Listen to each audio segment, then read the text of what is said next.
much. And I want to thank everybody for being here. This is a very special event today. It's my tremendous privilege to present our nation's highest civilian honor to a absolute titan of American law and a heroic defender of the American Constitution, former counselor to the President and Attorney General of the United States, Ed Meese, very special man.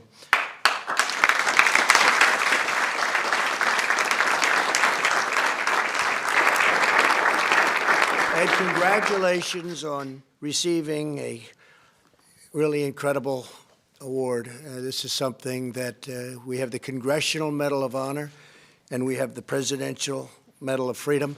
And this is something that's very special for me to present it to you. I've heard so many incredible things over the years about you, so congratulations. My honor to be with you.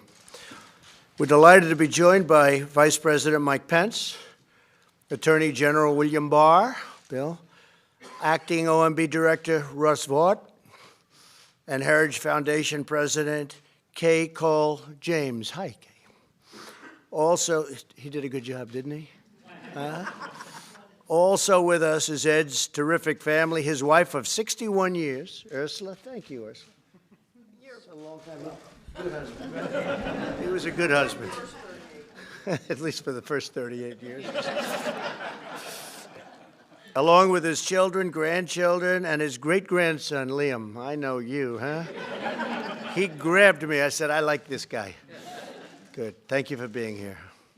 Ed Meese was born into a deeply patriotic family committed to public service. His father worked in local government for 5 decades, including many years as police court clerk. His dad's stories, and he had some incredible stories from what I was told. His stories of serving the people of Oakland inspired Ed's lifetime of passion, and his law enforcement career was unparalleled. After graduating from Yale in 1953, Ed attended the University of California at Berkeley Law School and served 2 years of active duty in the United States Army. He remained in the reserves for another 2.5 decades, retiring as a colonel in 1984. I didn't know that, Ed. That was pretty good, right? Ed married Ursula, the love of his life, in 1958, and they wanted me to say that, and he meant it. Truly, the love of his life. That's a beautiful thing. He then became Deputy District Attorney of Alameda County, California, the same county where he had grown up. He regularly rode with local police on patrol. One officer later said about Ed, finding someone around here who doesn't like Ed Meese is like trying to find a 4-year-old who doesn't like Santa Claus. In other words, he was a popular guy. When chaos and violence broke out on the campus of UC Berkeley, Ed was instrumental in restoring order, peace, and public safety. In 1966, still the deputy district attorney of his native county, Ed was introduced to Governor-elect Ronald Reagan for the first time. At the end of a 30-minute one-on-one meeting, the new governor offered Ed a job. He said, this guy has the potential to be great. Ed joined the administration as Legal Affairs Secretary and quickly earned Governor Reagan's trust. Just 2 years later, he became Chief of Staff. In that position, Ed worked tirelessly to serve the people of California.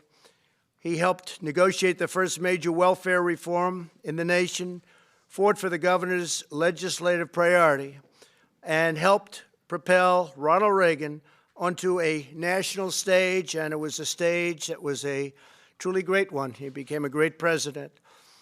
After Governor Reagan narrowly lost the 1976 presidential primary campaign, Ed joined the faculty of San Diego University Law School, became the founding director of its Center for Criminal Justice Policy and Management. In 1980, Ed became a key leader in Ronald Reagan's presidential campaign, and Ed knew that was going to happen. It was just a question of time. After Reagan's victory that November, he oversaw the presidential transition. In the new administration, Ed was appointed counselor to the president and was the only White House staff member included in President Reagan's cabinet. In that position, he drove sweeping reforms of the executive branch and ensured the departments worked together to achieve the administration's goals. And he was a star. Ed was among President Reagan's closest advisors as the administration implemented tax cuts, a dramatic defense buildup, and a relentless campaign to defeat communism. Ed helped spearhead an initiative to fight organized crime and public corruption, supported a task force on victims of crime, and chaired the first White House meeting on missile defense that led to the Strategic Defense Initiative, a strategy that helped win the Cold War. In 1984, President Reagan nominated Ed Meese to be Attorney General. We have our Attorney General with us, and he's also doing a great job. I will tell you that.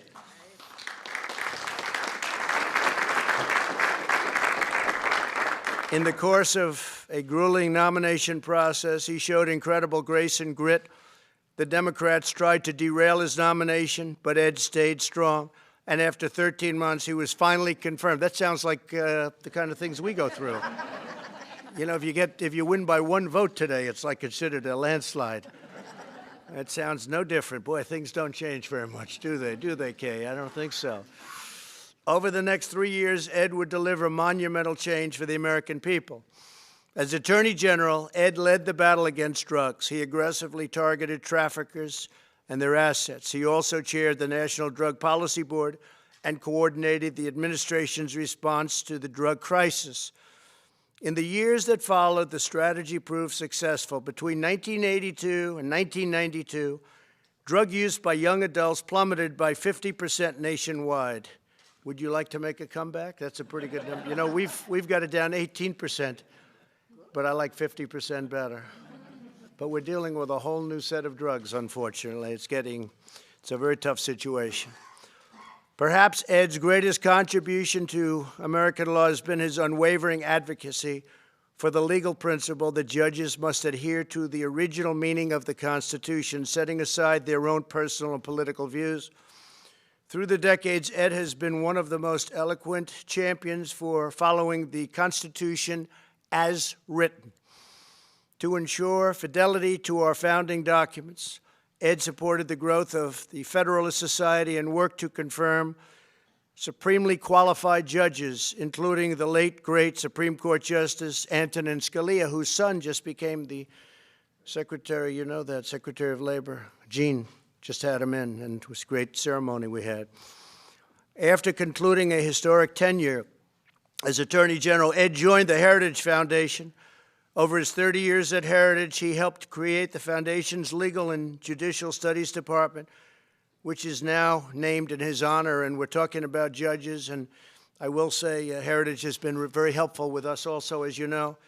And I just had on that desk a little while ago another 6, and we'll be up to very soon about 182 federal judges and 2 Supreme Court judges. That's not including 2 Supreme Court judges. So we really have made tremendous strides. It's a number that few people have been able to even come close to, so it's great. We appreciate all the work you've done, too. Ed has advocated for effective law enforcement against overcriminalization and is always in defense of the Constitution and the system of government designed by our founders. Ed, you are a loyal fighter for freedom, a champion of law and order, mentor to young Americans, and faithful defender of our republic. You are an inspiration to liberty-loving citizens everywhere. You're just an inspiration, period. Everybody that knows you uses that word. You are an inspiration.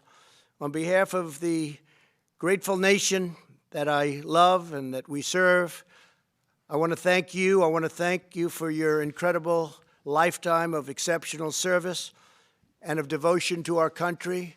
And I just want to say to your family that this is an extraordinary man, and I looked at all of your wonderful children and grandchildren and your great-grandson, and you, I'm especially talking about you.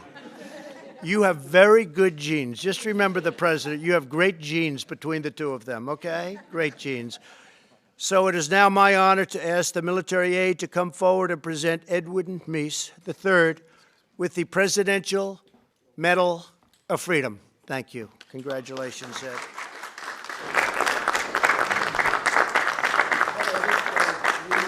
We'll do this first, okay? Good. That's great. That's great.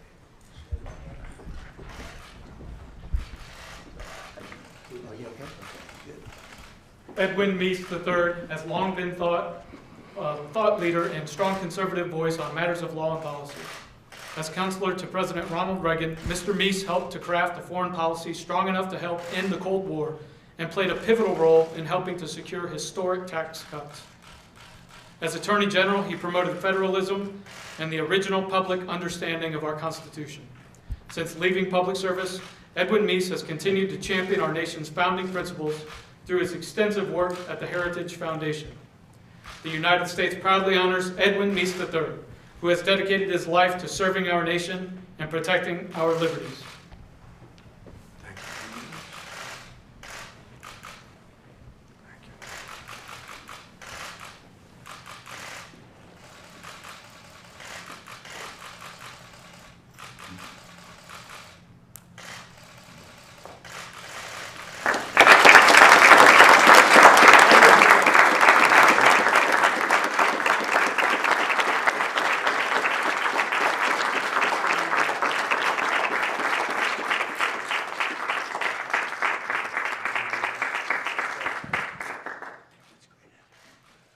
Thank you, Mr. President. Thank you very much, both for this very fine award, an award which I will cherish, obviously, forever, but also for the kind words that you gave and what you have mentioned, but particularly for the privilege of being here with you and to have my family here to meet you and also to listen to this particular ceremony. It's just a great privilege that I appreciate very much and appreciate all that you have done to make us welcome here and, as I say, for those kind words. I'm also very grateful to the Vice President for being here. Mr. Vice President, you and I have been friends since the day you were in Congress here, not so many years ago, and it was great to have known you and followed your career also. And I think you and the President make one of the finest teams we've had in our country, and I'm very grateful, particularly to have this award coming from the two of you. I thank you. Also,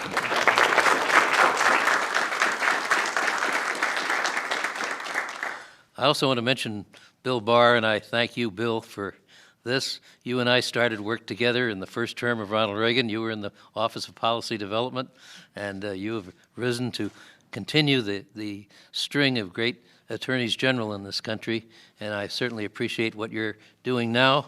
I must say, from my own experience, I understand what you're going through now. So it's even better to wish you well in the fine work you're doing.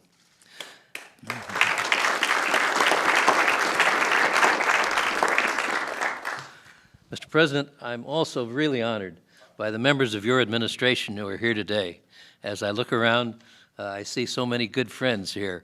I can't name them all or it would take up the rest of the afternoon, but so many of them and so many who I've appreciated the chance to work with as I look around, and really am very honored that you would all come out to see this particular ceremony. As I stand here today, I can't do anything other than to thank and praise God for the opportunities and the blessings that I've received in the course of my life.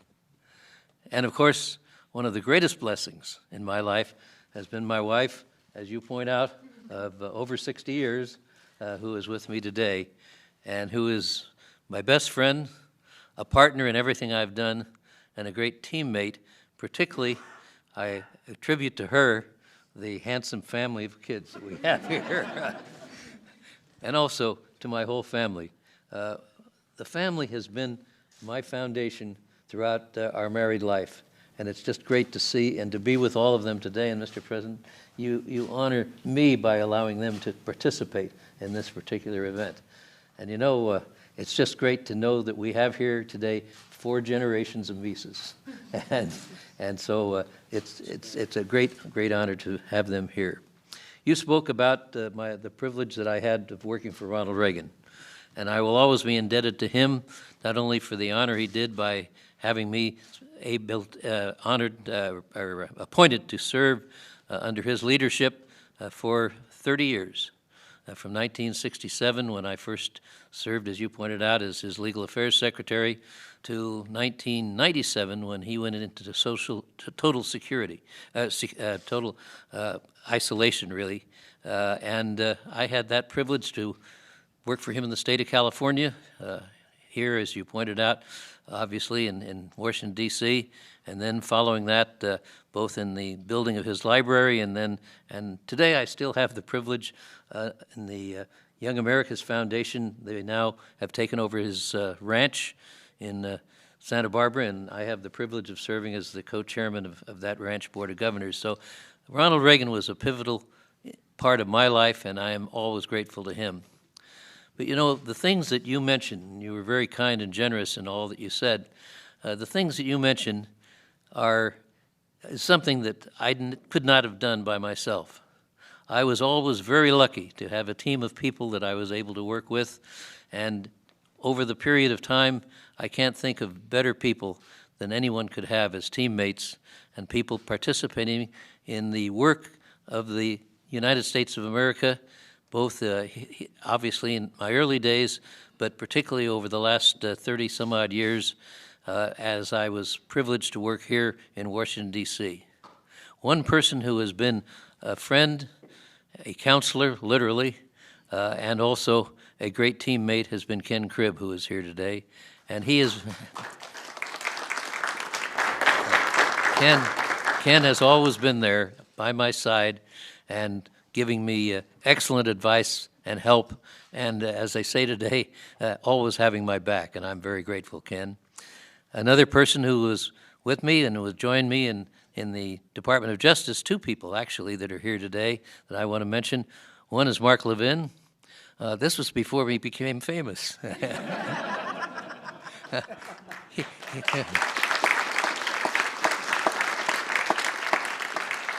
He was just kind of a young, mild, young, easygoing young man. And we're happy to have him here with his wife, Julie. And a third one was Becky Dunlop, who was in the Department of Justice with me and did a terrific job. So it's great to have them.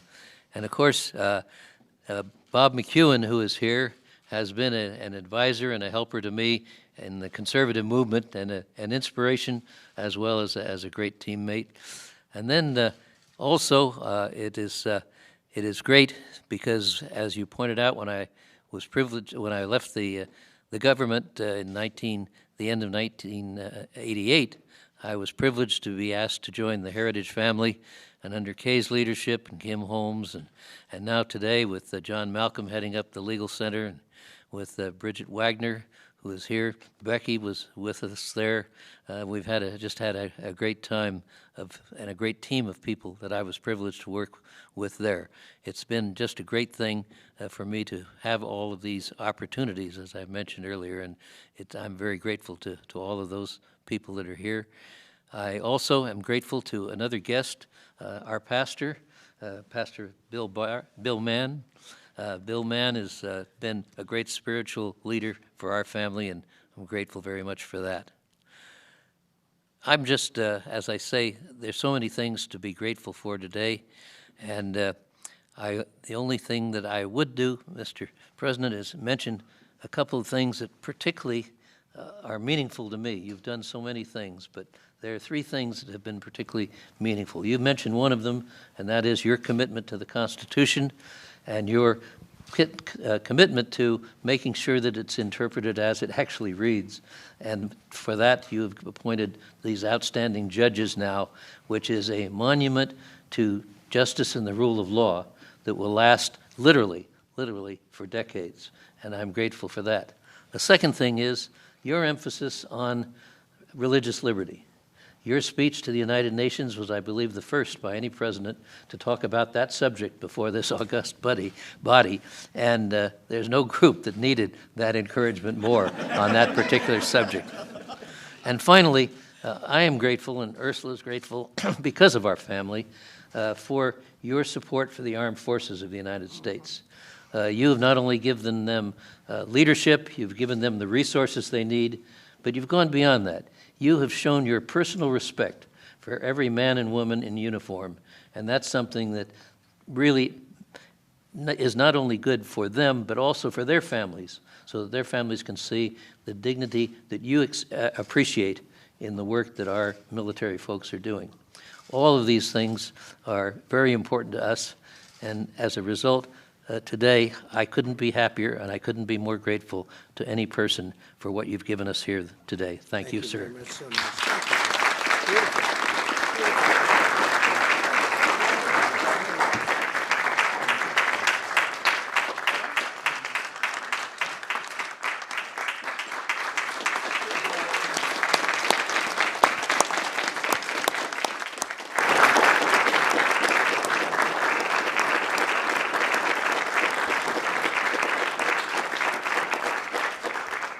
Well, you know, you're right about Mark. He has become a star. Maybe I'd like to have Mark say a few words, and the Attorney General say a few words, and our Vice President say a few words. Could we do that?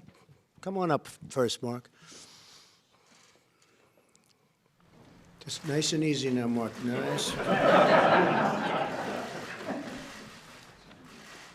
Well, it's a great honor to be here with two great men, President Trump and Attorney General Meese. And it was an honor to work for you as Special Assistant, then Chief of Staff, through the good, the bad, and the ugly. And you accomplished many, many things as Attorney General of the United States. And you've always been wonderful to my family, you and Ursula, your family to us, and you always will be. And this is a great honor, and I can't think of a better person to receive it. And Mr. President, I want to thank you. I want to thank you for everything you're doing for this country. Thank you. I've known two great presidents, Ronald Reagan and you. And I'm sorry you're going through what you're going through, but I want you to know there's tens of millions of people who stand with you. So God bless you. Thank you very much. So nice. Thank you very much.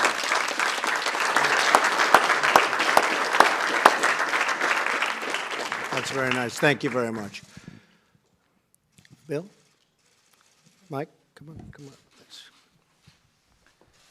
Well, thank you, Mr. President, and it really is my great honor to serve alongside this president and to be able to share this moment with you, Attorney General Meese, and with your wonderful family. It is extraordinary to think of the life of consequence that you have lived, coming alongside one American president, but also being there every step of the way as this president brought forward a vision to rebuild our military, revive our economy, reground the courts of this country to constitutional principles of limited government. And on behalf of the president and on behalf of a grateful nation, it's my honor to add my congratulations to you on the Presidential Medal of Freedom. Congratulations, gentlemen.